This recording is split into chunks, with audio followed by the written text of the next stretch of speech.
ಕಲಬುರಗಿ ಜಿಲ್ಲೆಯ ಕಲಬುರಗಿ ತಾಲೂಕಿನ ಫಿರೋಜಾಬಾದ್ ಗ್ರಾಮದ ಸರ್ವೆ ನಂಬರ್ 139 ಮತ್ತು ಸರ್ವೆ ನಂಬರ್ 140 ಒಟ್ಟು 50 ಎಕರೆ ಜಮೀನಿನಲ್ಲಿ ರೈತರು ಕೃಷಿ ಮಾಡಿಕೊಂಡು ಉಪಜೀವನ ಮಾಡುತ್ತಿರುವ ಜಮೀನಿನಲ್ಲಿ ಕೆಪಿಟಿಸಿಎಲ್ ಇಲಾಖೆಯವರು ಅಕ್ರಮವಾಗಿ ವಿದ್ಯುತ್ ಸಬ್ಸ್ಟೇಷನ್ ಮಾಡಿ ರೈತರಿಗೆ ವಂಚನೆ ಮಾಡುತ್ತಿದ್ದು, ರೈತರ ಹಕ್ಕು ರೈತರಿಗೆ ಸಿಗಬೇಕು, ರೈತರಿಗೆ ನ್ಯಾಯ ಸಿಗಬೇಕು ಎಂಬ ಉದ್ದೇಶದಿಂದ ಅಬ್ದುಲ್ ಲತೀಫ್ ಎಸ್ಎಂ ಜಾಗೀರ್ದಾರ್ ಇವರು ಮಾನ್ಯ ಜಿಲ್ಲಾಧಿಕಾರಿಗಳಿಗೆ ಮನವಿ ಪತ್ರ ಸಲ್ಲಿಸಿದರು. ಡಾಕ್ಟರ್ ವಿಶಾಲ್ ಅಂತ ಹೇಳಿ ಜಿಲ್ಲಾಧಿಕಾರಿ ಇದ್ದರು.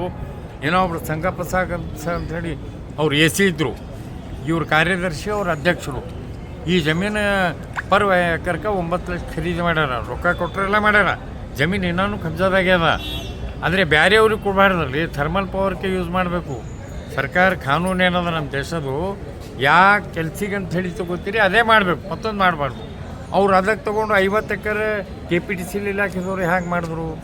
ಅವ್ರಿಗೇನೋ ಕಾನೂನು ರೀತಿಯಿಂದ ಏನೋ ಅವರಿಗೆ ಮುಟೇಶನ್ ಅವರಿಗೆ ಒಂದು ಕೊಡಬೇಕಾ ರಜಿಸ್ಟ್ರಿ ಏನೂ ಇಲ್ಲ. ಒಂದು ಟೆಂಪರರಿ ತೋರಿಸ್ತಾರೆ ಅವರು ಇವರು ಅಂಥೇಳಿ. ಅಪ್ಪರ್ ಜಿಲ್ಲಾಧಿಕಾರಿ ಅಂಥೇಳಿ ಇರ್ತಾರಲ್ಲ, ಅವ್ರಿಗೇನು ಪವರ್ ಅದ ರೀ ವರ್ಗಾವಣೆ ವರ್ಗಾವಣೆ ಮಾಡ್ಬೇಕಾದ್ರೆ ತಹಸೀಲ್ದಾರ್ ಇವ್ರು ಎ ಸಿ ಅವರೇ ಮಾಡಬೇಕು.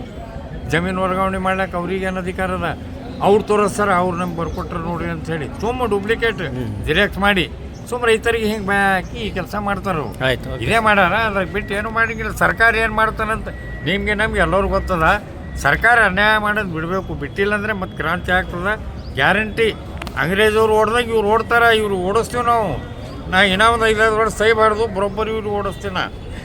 ಅದು ತಯಾರಾಗ್ತದೆ. ಒಬ್ಬರು ಸತ್ರೆ ತಾನೇ ಆಗ್ತದ. ಒಂದು ಕ್ರಾಂತಿಕಾರಿ ಸತ್ರೆ ಆ ಕ್ರಾಂತಿಕಾರಿ ಮೈಯಾಗ ಎಷ್ಟು ಕೂದಲಿರ್ತಾವ, ಅಷ್ಟು ಜನ ಕ್ರಾಂತಿಕಾರಿ ಹುಡ್ತಾರ. ಇದು ನಿಜವಾಗಿ ಇದು ಭಗವಾನ್ ಸೃಷ್ಟಿ ಇರ್ತದದು. ಸೃಷ್ಟಿ ನೇಮ ಪ್ರಕಾರ ಹುಡ್ತದ. ಅದು ಹುಟ್ಟೆ ಅವರೇ ಇವ್ರಿಗೆ ಓಡಿಸ್ತಾರ.